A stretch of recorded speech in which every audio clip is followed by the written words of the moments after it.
মাননীয় সংসদ সদস্য, বয়সে আমার বড়, তিনি মুক্তিযুদ্ধে তার অবদান সব কিছুই বলেছেন, কিন্তু নিজের অবদান বলতে গিয়ে আরেকজনের অবদানের উপরে হাতুড়ি পিটানোর অধিকার কাউকে দেওয়া হয়।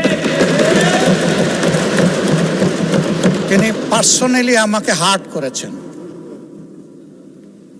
তিনি বলেছেন যে আমি বলে থাকি আমি শহীদ মুক্তিযোদ্ধা পরিবারের সদস্য,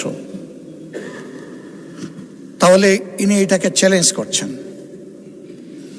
2 নম্বর, উনি বলেছেন কোনো মুক্তিযোদ্ধা কিংবা শহীদ মুক্তিযোদ্ধা পরিবারের কেউ জামাত ইসলামী করতে পারে না।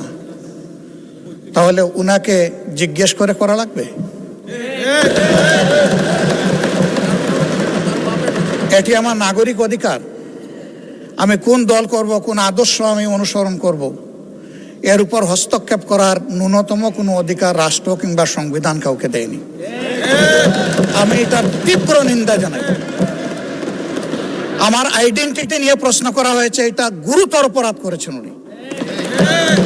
আবার আমার আদর্শ সিলেকশনের ব্যাপারে উনি কথা বলেছেন, এটা বাড়তি অপরাধ করেছেন উনি।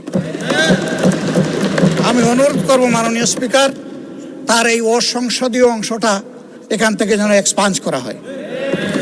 শেষে গিয়ে উনি,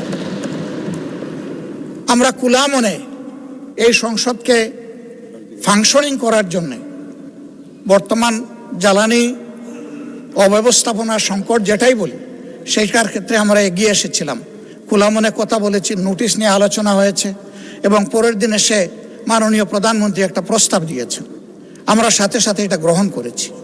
তিনি এইটাকে শেষ পর্যন্ত কনক্লুশন টানলেন কি দিয়ে? হ্যাঁ, যার মগজ যেরকম তার কনক্লুশন হবে সেটা।